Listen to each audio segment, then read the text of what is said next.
Jerry Bader Show, 1021.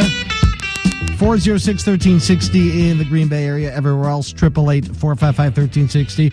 And we are talking with Wisconsin 8th District Congressman Reid Ribble. And yeah, it is Newt Gingrich's old district.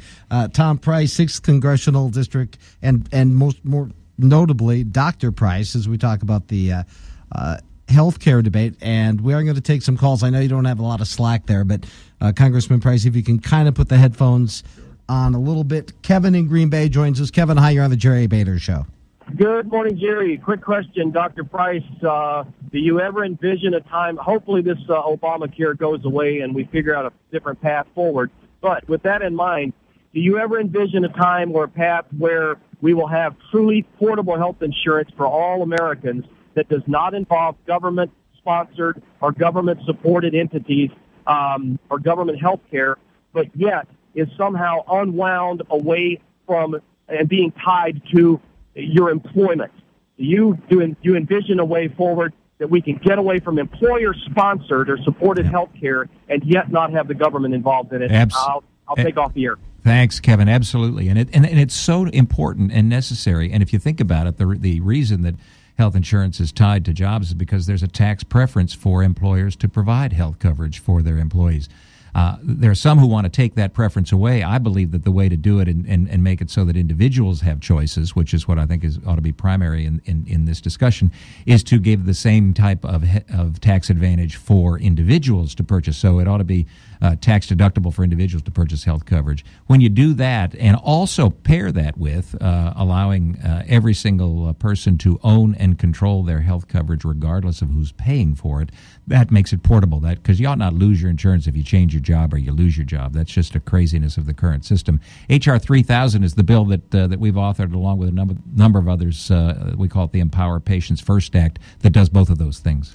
The concept, and that was a great question by Kevin, because the concept of buying your insurance individually, your health insurance, the way you do your car or your home seems completely foreign to people. But when you look at the competitive things that create, that it makes sense, but this is the paradigm we've come to accept. Sure, it is, and it was really an accident, as folks will remember, of World War II. World War II resulted in a time when there were wage and price controls, and so employers couldn't entice people with increased wages, and so they did so with increased benefits, and that's when it began. And then it was the federal government, surprise, surprise, that then determined that it ought to be a non-taxable event as opposed to a taxable event. If they had decided otherwise back in the 40s, we'd be in a completely different situation now.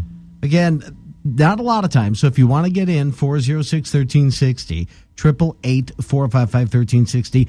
I'm going to switch gears here, but if you do want healthcare-related or Obamacare-related questions, we will certainly come back to those. But I want to switch gears.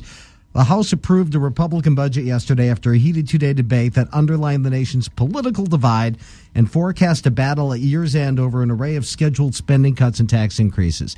Gentlemen, I was in Washington a couple of weeks ago. Rita, we were in your office, but you weren't there. That's okay. But I actually had the opportunity to be in an audience of a current senator and a former senator. And now I was the only, this was the Wisconsin Broadcasters Association. I was the only former journalist and current talk show host there. Everyone else was management. They were stunned to hear the pessimism from U.S. senators that, look, if we don't do something, 2014, 2015, we're on a Grecian-type cliff. These people who don't normally converse with people like you were completely caught off guard. They just couldn't believe that it sounded that dire. This is what we've been hearing the last 2 days in the debate. I mean, this is not where we're at. No, it's exactly where we're at, and it's hard to predict because when that actual fiscal crisis could come, as far as the timing of it. Mm-hmm. What is easy to predict is the fact that it is coming. It's the most predictable crisis that we have economically. Yes. And so if we do not change course soon, there will be a Greece-like crisis here. And the fact that this country is moving very rapidly toward spending at 130 or 140, 150% of GDP, and just to give you a point of reference, the Greece economy fell apart when they had a debt burden of 153% of GDP. We're at a little over 100% of GDP right now. 110 is the number that I heard. Yeah, we've got we have got to make changes, and it's an interesting dynamic to watch this unfold. And both Congressman Price and I are on the Budget Committee, and just the level of debate that goes on. We have to begin to address mandatory spending. There's not enough discretionary dollars to fix the problem. Yeah, I'm so proud of the work that Reid has done and others on the Budget Committee, because we've actually come up with the solution, along with Paul Ryan, the path to prosperity that gets us on a path to balance and paying off the debt. $15 trillion in debt, $15 trillion is what our gross domestic product is about. So we're on moving in the wrong direction. And the problem that we have with the administration is not that we don't like them; it's that they continue to move us in the wrong direction. Their chart continues to move up with increasing debt. Ours comes down, which is what the American people believe and understand needs to happen. I want to ask a quick answer from both of you, because we do have a caller with a question for Reid. What about those Republicans in the House who felt this doesn't go even far enough? Well, 89 freshmen, this is Tom Price, 89 freshmen in this class, and there were a number of them who felt that it didn't go far enough. Yeah. And to that, I would say you're absolutely right.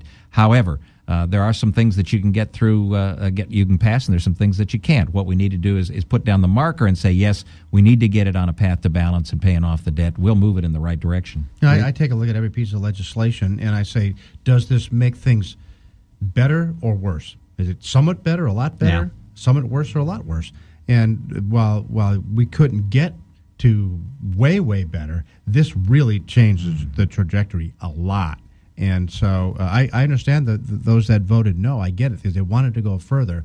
But we had to get to 218 votes. And there would have been an equal number or more that would have voted no if we had gone that far. Okay, Reid, if you get your headphones on, a quick question for you from Jim from Green Bay. Jim, go ahead.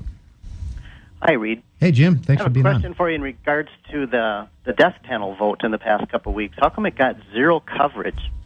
And is it true that it might die in the Senate, do you feel? And is this kind of pulling Obamacare apart? And a lot of people don't understand what the advisory board or the death panels are real or not. Yeah, it's absolutely real. I'm glad you asked the questions. There's been a fascinating debate, and what Jim's speaking about for the rest of the listeners is inside the Affordable Care Act is a panel of 15 unelected bureaucrats. They're called the Independent Payment Advisory Board.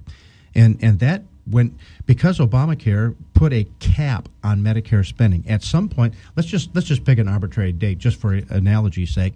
November 1st, they run out of money because there's a cap on it. Now, at that point, the Independent Payment Advisory Board has to make decisions on what's going to get paid and what's not going to get paid. And these are unelected officials that have no say.